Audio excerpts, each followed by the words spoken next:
अभी वाणी मीराबाई की।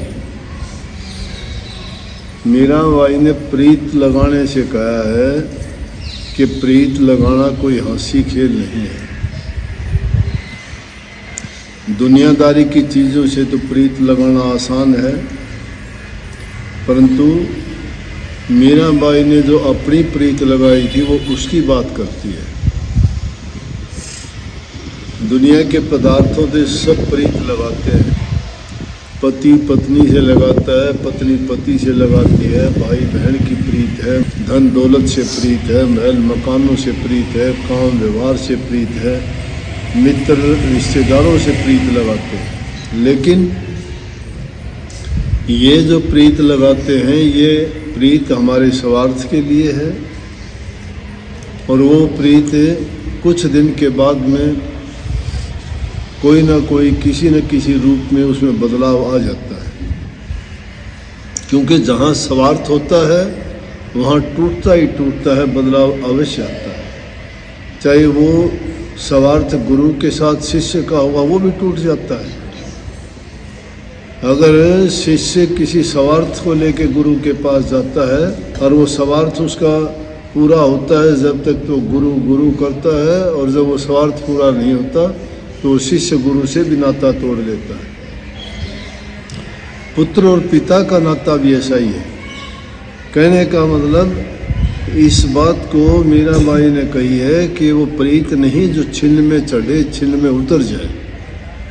उसने प्रीत का उदाहरण देते हुए कहा कि गुरु से प्रीत ऐसी जोड़ो कि जिस प्रकार से वो जो उसने बात बताई, अगर ऐसी प्रीत तुम्हारी प्रभु के साथ जुड़ जाएगी तो समझो तुम्हारा कल्याण है।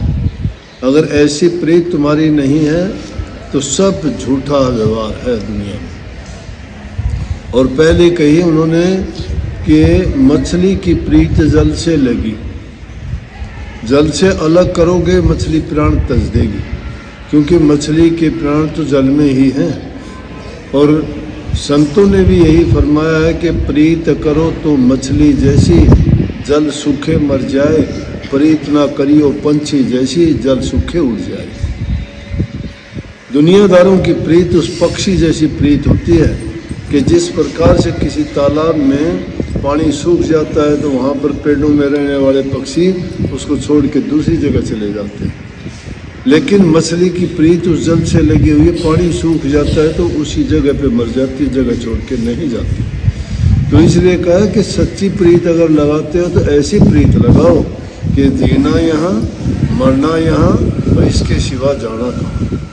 गुरु की शरण में जब गए हो, प्रीत गुरु के संग लगाई है तो समझो कि आपने ये प्रण कर लिया है कि गुरु के चरणों में ही तुम्हारा वासा है, वहीं रहना है, वहीं जीना है, वहीं दुख तकलीफ पीड़ा जो कुछ भी है सब की सब वही, और वही उनको दूर करने वाले और किसी से दूर भी नहीं है। दूसरी कही कि मृगों की प्रीत नादों से लगी है।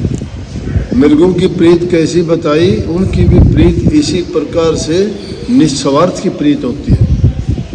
पुराने ज़माने में मृगों को पकड़ने वाले शिकारी लोग संगीत बजाते थे, और उस संगीत को सुन के मृग संगीत सुनने का बड़ा वो है आशिक है, और जाके जहाँ वो संगीत कोई बजाने वाला होता उसके ऊपर अपनी गर्दन डाल लेता, मस्त होके परवाह नहीं करता, और ना ये सोचता कि इस संगीत में कुछ तेरे लिए धोखा है।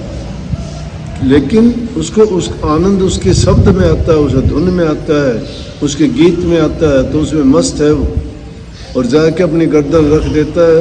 शिकारी लोग उसको पकड़ लेते थे, पकड़ के उसके साथ क्या करते हैं शिकारी लोग, उसको तो उसके प्राण छूट गए ना, लेकिन फिर भी वो मृग ने उसके लिए किसी प्रकार की भी ये आनाकानी नहीं की, क्योंकि जिस चीज़ की उसकी चाह थी, उसकी प्रीत सच्ची और पक्की थी, तो उसने प्राण त्यागने अच्छे समझे, लेकिन उसको छोड़ना अच्छा नहीं समझा।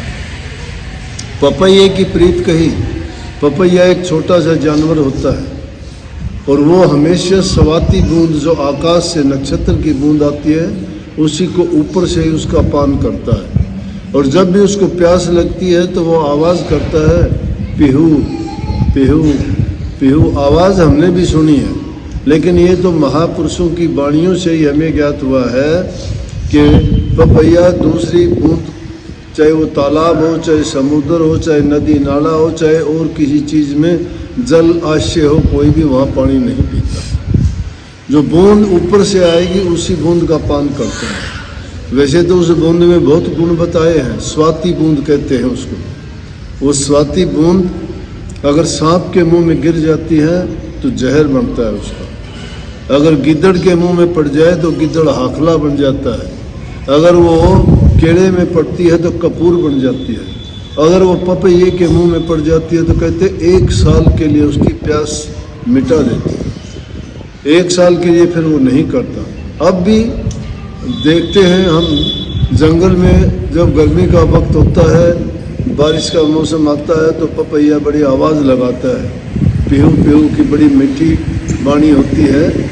और संतों ने इसका जगह जगह पर कहा, स्वामी जी महाराज ने भी सार वचन में इसके बारे में लिखा है और गुरुमुखों के साथ तुलना भी की है कि गुरुमुख का प्यार पपैये की तरह होना चाहिए, गुरुमुख का प्यार पतिव्रता स्त्री की तरह से होना चाहिए। और जब लग ऐसा प्यार नहीं है तो वो लगन झूठी है, प्रीति झूठी है, वो भक्ति झूठी है, उसकी श्रद्धा झूठी है। सच्ची लगन जिसकी लगा देते हैं वो उसमें कोई अपने गुरु में, इष्ट में कमी नहीं देखता। तो स्वामी जी महाराज सारवचन में लिखते हैं कि पपैया प्यासा मरे और नीर नहीं पीवे, स्वाति मिले जब बूंद उसी से जीवे। स्वाति बूंद मिलती है उसी से जीता है। सती जो सत से गिरे नीच घर जावे। सती अगर अपने सत से गिर जाती है तो समझो कि उसकी नीच गति की ओर ही चली जाती है वो। पपैया जो अगर वो नीर मिलता है तो पीता है, दूसरे नीर को नहीं पीता। इसी प्रकार से गुरुमुख अपनी गति और अपना कल्याण चाहता है तो अपने गुरु से ही उसका होता है और किसी से नहीं। तो कही है तुलसी साहब ने भी, बने तो गुरु से बने ना बिगड़े भरपूर, तुलसी बने जो और सिर उस बनने पे धूल। कि अगर किसी का कल्याण होना है, उसका काम सिद्ध होना है तो उसके गुरु से ही सिद्ध होगा, और किसी से सिद्ध नहीं होता। अगर उस और किसी से सिद्ध करवाना भी चाहते हो तो धिक्कार है ऐसे कार्य के करवाने से और ऐसे काम के सिद्ध होने से। इसलिए मीरा ने इस वाणी में कही, क्योंकि मीरा की प्रीत इतनी सच्ची थी।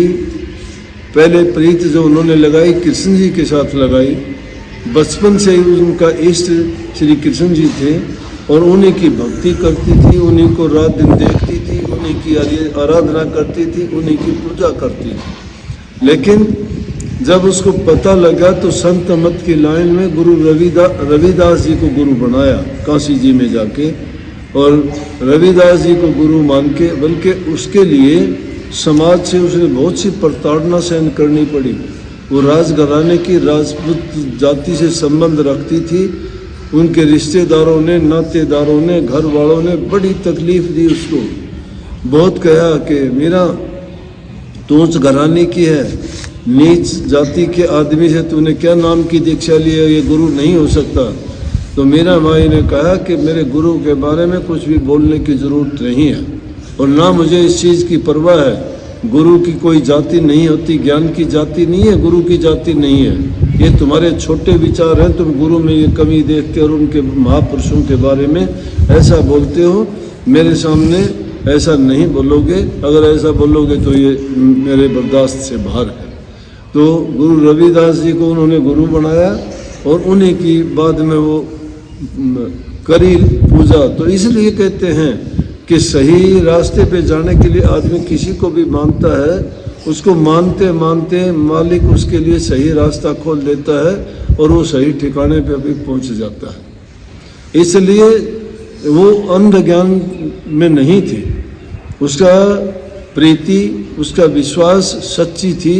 इसलिए उसने कही कि मीरा की प्रीत भी अपने गुरु के साथ उस मछली की तरह से, उस पतंगे की तरह से लगी हुई है जो पतंगा दीपक जलते हुए देखता है और उस जलते हुए दीपक के चारों ओर वार फेर करना शुरू कर देता है। और जब वो दीपक के पास जाता है उसकी पंख जड़ जाती हैं, जड़ के मर जाता है, लेकिन उसको छोड़ के नहीं जाता। जड़े पतंगा ज्योति आगे, वो पतंगा ज्योति के आगे जड़ जाता है, अपना सर्वस्व मतलब सुपर्द कर देता है, क्योंकि वो उसके ऊपर आशिक है। एक जगह पे तुलसीदास जी कहते आली पतंग मृग मीन गज जड़त एक ही आँच, तुलसी वो कैसे बचे जिसके आगे पाँच। जो पांचों विषयों का भोगता है वो कैसे बच सकता है। जब एक एक चीज के भोगी बन के अपने जीवन को बर्बाद कर देते हैं। परंतु सच्ची प्रीत जब सतगुरु से, अपने इष्ट से, परमात्मा से, सतगुरु को बार बार कहते हैं आपको ये लगती होगी तो ये तो व्यक्ति पूजा होगी। ये व्यक्ति पूजा नहीं, सतगुरु की पूजा में सारी पूजा आ जाती है। जैसे सारी नदियां समुद्र में जाके गिरती हैं। आज तक परमात्मा को किसी ने नहीं देखा। साकार रूप में अगर परमात्मा को देखना चाहते हो तो गुरु रूप पे मिलेगा। आज तक परमात्मा ने किसी को आकर ये नहीं कहा तू ऐसा कर, तू वैसा कर, ये कर, तू वो कर। लेकिन गुरु रूप में जो तुम्हें आके रास्ता दिखाता है, तुम्हारे खोटे मंदे कर्मों से बचाता है, तुम्हें पाप कर्म से छुटवा के सही रास्ते पे लगाता है, तुम्हारे जीवन को सुधारता है और तुम्हारे जिंदगी को सुख से भर देता है और आगे के लिए तुम्हें कल्याण का रास्ता जो खोल देता है, वो सही मायने में परमात्म रूप है। साकार रूप में देखना चाहते हो तो गुरु को देखो। गुरु साकार रूप में पूछते पूछते तुम्हें निराकार में अपने आप पहुंचा दे। भक्ति और ध्यान करने की जो बात अभी आई थी, वो भाई कह रहा था कि जी मेरा ये भाई है, ध्यान करने से इसके सिर के ऊपर दिमाग में कुछ ये हो गया। ध्यान करने से कभी किसी को तकलीफ नहीं होती, क्योंकि ध्यान कोई वजन नहीं है, कोई स्ट्रेस नहीं है। वो स्ट्रेस तो दुनियादारी की चीज़ों का होता है, बल्कि ध्यान और शब्द योग करने वाले अगर सच्चे मन से उसको करते हैं, गुरु के बताए सही रास्ते पे चल के, तो उससे तो स्ट्रेस खत्म और होता है। स्ट्रेस होता नहीं है कभी भी, उससे रिलैक्स होता है, पाप कर्म मिटते हैं, उनके विचार अच्छे बनते हैं और जो भी उनके नकारात्मक विचार दिमाग में आते हैं उनमें कमी आके सकारात्मक सोच में बदल देते हैं। ध्यान अवस्था ऐसी है, कितनी भी तकलीफ, दिक्कत, परेशानी होती है उनसे बचाता है वो तो। इसलिए ये कभी ना सोचो। हाँ, अगर तुम आदमी किसी चीज़ के साथ में धींगा मस्ती करता है तो नुकसान होगा भाई। A bad workman with his tools. एक जो सही कारीगर और काम का जानकार नहीं है और उसको कोई औजार दे दिया, आपको बंदूक चलानी नहीं आती, दे दी तो पता नहीं किस और मुंह करके किसको गोली मारोगे, चलानी नहीं आती। एक आदमी जिसको कार चलानी नहीं आती, कार की सीट पे बिठा दिया, पता नहीं कहाँ जाके किससे एक्सीडेंट कर देगा, उसको पता नहीं है ब्रेक कैसे लगेगा, घुमाऊं कैसेगा। ये बैड वर्कमैन है। जिसका पेशा नहीं है, जो जानता नहीं है, वो उसको पता नहीं कहाँ खंदक में गिर दे। इसलिए मुर्शिद पूरे की और जानकार गुरु की खोज की कही गई है। अगर गुरु तुम्हें जो रास्ता दिखाता है, बताता है, उस रास्ते पे चलोगे। जिस तरह से मीरा जी को भी एक बार ऐसा भटकाव हो गया, इतनी परेशान कर दी हुई मीरा बाई। ये दुनियादारी की रीति है। अगर कोई सही रास्ते पे चलता है, नेक काम करता है, समाज कल्याण भलाई के, किसी को दुख तकलीफ नहीं देता, फिर भी लोगों को तकलीफ होती है उससे। क्यों तकलीफ होती है? उनको अच्छा नहीं लगता, उन लोगों को जलन होती है, वो उसके रास्ते में बाधा बढ़ने की कोशिश करते हैं। मेरा भाई के बारे में उसका जीवन था, वो बढ़ाना चाहती थी, सुधारना चाहती थी, प्रभु भक्ति करना चाहती थी, वो दुनिया के पचड़े में नहीं पड़ना चाहती। क्यों पड़े? कि परिवार में तो आज पढ़ोगे बढ़ता चले जाएंगे। जितने परिवार में पढ़े उतनी ही परेशानियां बढ़ती चली गई। पैदा तो एक हुए थे हम, संबंध माँ के साथ जुड़ गया, पिता के साथ जुड़ गया। फिर देखा कि इस माँ के तो और भी बेटे बेटियां, उससे भाई बन के हमारे बहन बन गई। फिर पता लग गया कि इनके तो और भी पहले के रिश्तेदार हैं, बुआ मामा का भी पता लग गया, ये भी हैं। फिर उनके बच्चों से उनसे संबंध जुड़ गए। ये है वो गांठ पे गांठ पड़ने वाली, बंधन पे बंधन जुड़ने वाली।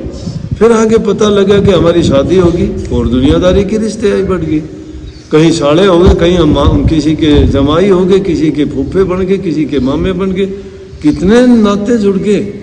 इसलिए कहने लगी मेरा भाई ना ना, मैं ऐसे उस झमेले में नहीं पड़ना चाहती कि किसके ये आज हैं कल को नहीं रहेंगे, कोई ये अनेक प्रकार के दुख और कष्ट होंगे, मुझे नहीं चाहिए। तो दुनिया को उससे क्या दिक्कत है, लेकिन फिर भी उनको तकलीफ हुई, घर परिवार वालों को हुई, रिश्तेदारों को हुई, जाति वालों को हुई, ऊंचे घराने के आदमी को उसका अहंकार मारता है, किसी को बल का अहंकार, किसी को ऊंचे पड़ का, किसी को ऊंचे खानदान का, किसी को धन का, किसी को जाति का। ये चीज़ें इंसान को डबोती है, उभारती नहीं।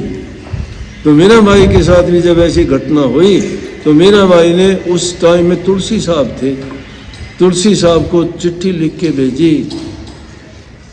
कि ये घर परिवार वाले रिश्तेदार नातेदार हमारे रास्ते में बड़ी बाधा उत्पन्न करते हैं, हमको बहुत परेशान किया है, आप हमें रास्ता बताओ क्या करो। तुलसी साहब जिन्होंने रामायण लिखी, जिसमें सारे के सारी खूबियाँ, जिसमें सारे संबंध पिता पुत्र के, पति पत्नी के, भाई भाई के, मौसी बेटे के, जितने भी हैं हम दुनिया में देखते हैं, सब की सब बातें रामायण में हैं। और वो रामायण हमें क्या सिखाती है कि हमें क्या करना चाहिए, वो रामायण बताती है। हमें कैसे रहना चाहिए, रामायण बताती है। जो रामायण को पूरी तरह से जानता है, पढ़ता है, वो अपने जीवन में कभी कोई गलत नहीं करेगा। आप पुत्र के रूप में हो तो रामचंद्र जी की तरह पिता की आज्ञा मानोगे, आप भाई के रूप में हो तो भरत की तरह से भाई पड़ा निभाओगे, आप पत्नी के रूप में पति हो तो आप श्री रामचंद्र जी की तरह मर्यादाओं को निभाओगे, और जिस रूप में भी आप पिता हो तो पिता के रूप में अपने पुत्रों के साथ अच्छा बर्ताव करोगे। इस प्रकार से उसमें सारे के सारे, अगर तुम राजा हो तो प्रजा के साथ कैसा सलूक करोगे, ये सारी एक भी बात ऐसी नहीं कि जिसको भी ढूंढोगे वो रामायण में ना मिले।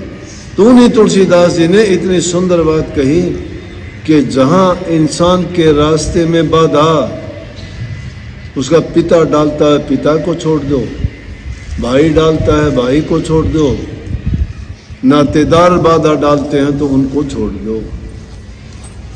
विभीषण के रास्ते में रावण ने बाधा डाली, लंका को छोड़ के रामचंद्र जी के पास आ गया।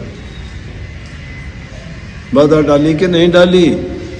भरत के रास्ते में उसकी मां ने बाधा डाली, राजगद्दी नहीं संभाली, रामचंद्र जी के जाके पैर पकड़ लिए, खड़ाऊ पकड़ ली। रामचंद्र जी जब तक वापस नहीं आ गए तब तक साधु के वेश में रहे, महल छोड़ के एक अलग से कुटिया बना के कच्ची छप्पर डाल के रहे कि मेरा भाई ऐसी जगह में रहता होगा, मैं महलों में क्यों रहूं। राजकाज का काम अपने भाई का जिम्मेवारी पे वो करता रहा, राज का काम संभालता रहता है एक सन्यासी की तरह से, खाना खाता है एक सन्यासी की तरह से। भरत ने क्या किया, अपनी मां को छोड़ दिया। दुर्योधन प्रहलाद ने अपने पिता को छोड़ दिया। क्यों छोड़ दिया? वो राम से विमुख करवाने वाले थे। इसलिए मेरा भाई को कहा कि देखो इन लोगों ने प्रभु की भक्ति के रास्ते में बाधा डालने वाले, वो कोई भाई था, कोई बाप था, कोई माँ थी, उनका त्याग कर दिया। इसी प्रकार से अगर आपके रास्ते में ये लोग बाधा डालते हैं तो आप भी इसी प्रकार से त्याग दो, आपको कोई दोष नहीं लगेगा, क्योंकि प्रभु भक्ति सर्वोप्रिय है। चाहे उसके रास्ते में कितने भी हमें दुख कष्ट क्यों ना उठाने पड़े, फिर भी हमें अपने रास्ते से नहीं भटकना चाहिए, क्योंकि गलत काम करने वालों को तो होना चाहिए। किसी के लिए हम बुरा करते नहीं तो बुरा हमारे लिए कोई करता है तो वो अपना भरेगा। हमें सबका हित करना चाहिए, भलाई करनी चाहिए, परोपकार करनी चाहिए। लेकिन ये गुरु शिष्य की परंपरा को खराब किसने किया? ये धोखेबाज लोगों ने किया, स्वार्थी लोगों ने किया, लालची आदमियों ने किया। नहीं, गुरु और शिष्य का तो, शिष्य तो दक्षिणा दिया करते कि अगर सपने में भी गुरु बना लिया तो भी अपने जीवन पर्यंत उनकी ऐसे करते थे। एकलव्य भील की कहानी नहीं सुनी तुमने? एकलव्य भील का अंगूठा ले लिया गुरु द्रोणाचार्य ने। उस वक्त में गुरु द्रोणाचार्य सबसे बड़े गुरु थे, और गुरु का मतलब सब प्रकार की शिक्षा दीक्षा देना था उन जमाने में। एकलव्य एक भील के लड़के ने देखा कौरवों और पांडवों को शिक्षा देते हैं गुरु द्रोण।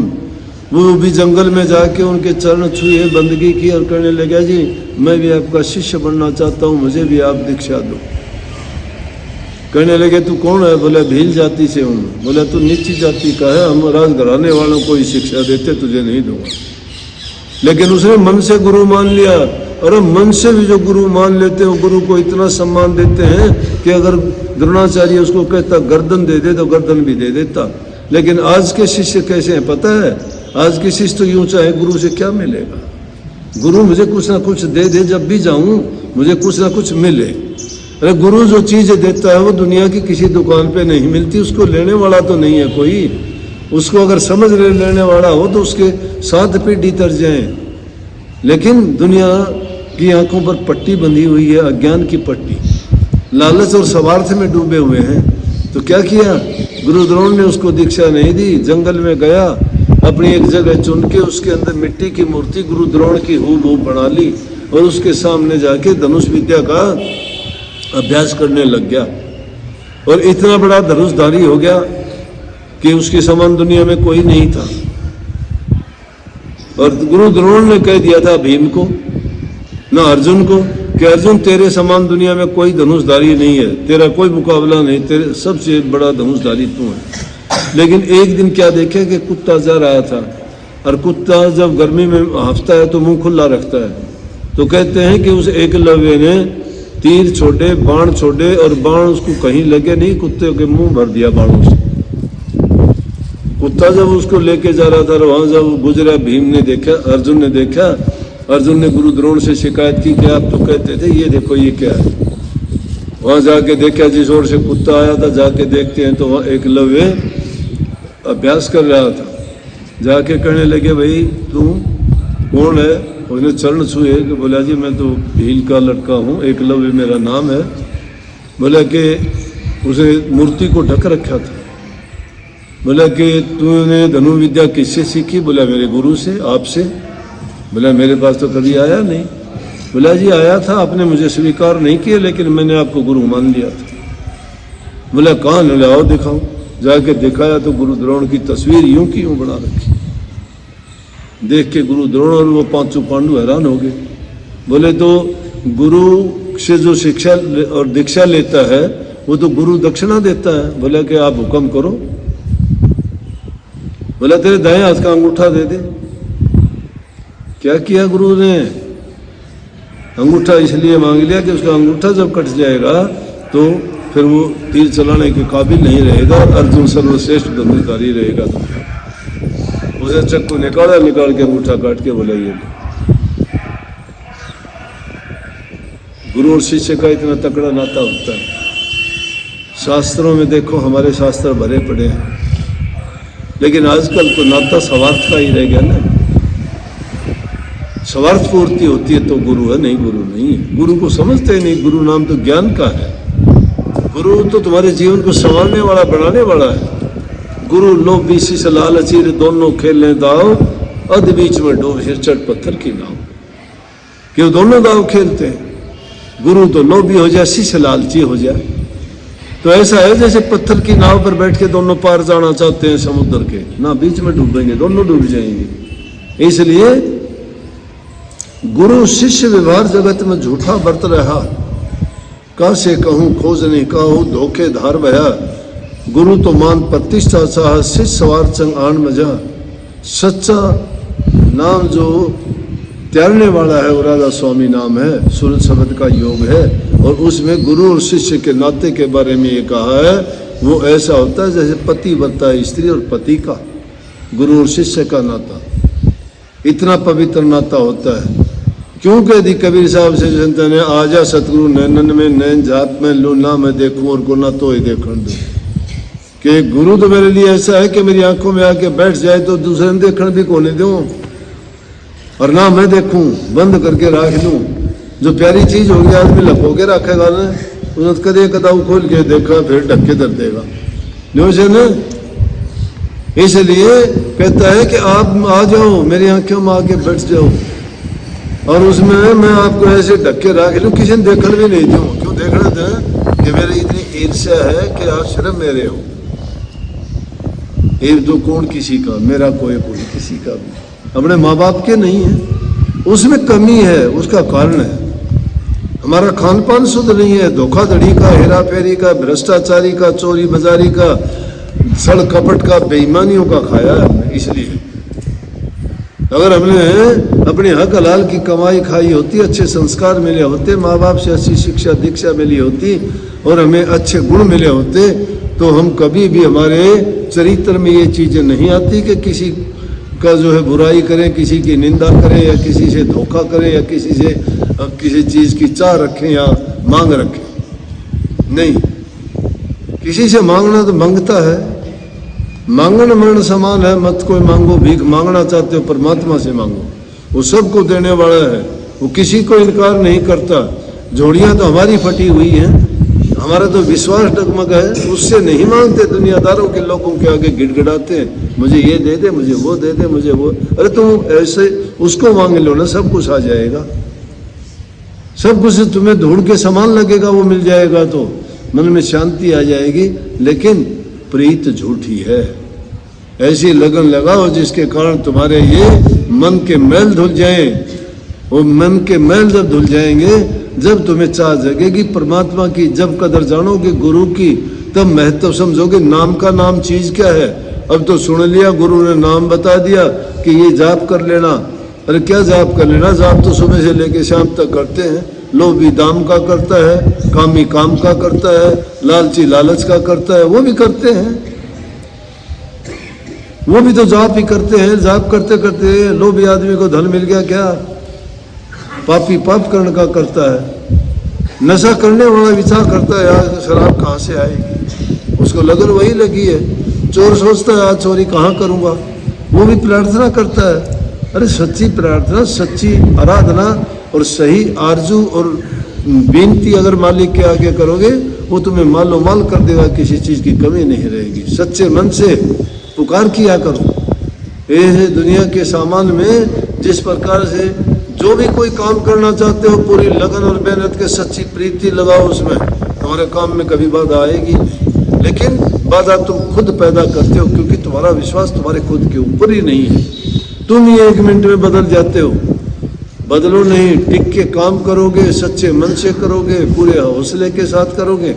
जैसे एक गांव में आग लग गई, आग लग गई तो क्या करता है कि सब आग के बुझाने में लगे। एक चिड़िया बैठी थी, उसने देखा कि देखो छोटे बच्चे, औरतें, आदमी सभी लगे हुए हैं। वो भी बेचारी एक सोच में पानी भर के डाल ले। एक कौवा बैठा देखता है, कौवा दुष्ट विचार है, कौवे को अच्छा नहीं मानते ना। कौवा बोला चिड़िया बात सुनिए मेरी। बोले हाँ। मेरा तेरी इतनी सी चोंच है, कितना पानी आता है इसमें, तू क्या करती है? बोला कि सब लोग जो करते हैं, मैं भी पानी डालती हूँ आग बुझाने में, मैं प्रयत्न कर रही हूँ। बोला तेरे पानी से क्या होगा? बोला मेरे पानी से कुछ नहीं होने वाला, मैं जानती हूँ। लेकिन जब कभी ये नाम होगा ना, ये कहेंगे कि इस जगह पे आग लगी थी, आग बुझाने वालों में तो मेरा चिड़िया का नाम भी आएगा कि चिड़िया भी शामिल थी आग बुझाने वालों में। लेकिन तू दुष्ट है, तेरा तो दुष्टता में आएगा कि तू बैठा देखता था। इसी प्रकार से कौवा रूपी समाज में बहुत आदमी ऐसे होते हैं जो किसी के काम को अच्छा नहीं देख सकते। उनके बाधा आती है, बाधा इस तरह से पैदा करते हैं। इसलिए नेक काम अगर करोगे तो तुम्हारा नाम भी उन नेक इंसानों में होगा कि हाँ उसने भी अच्छा करने का प्रयास किया था, इसलिए ये नाम जाने जाते हैं। तो भाई अच्छे करोगे तभी भक्ति के रास्ते में चल पाओगे, नहीं भक्ति का रास्ता कोरी कल्पना ना करो। कदे सोचते हो कि 4 शब्द याद हो गए, 2 शब्द याद हो गए, हमने गा लिए बजा लिए, हमारा कल्याण हो गया। ऐसे कल्याण नहीं होता। ठीक है, मन बहलाव के लिए, मन को चेतावनी देने के लिए बहुत अच्छी चीज़ है।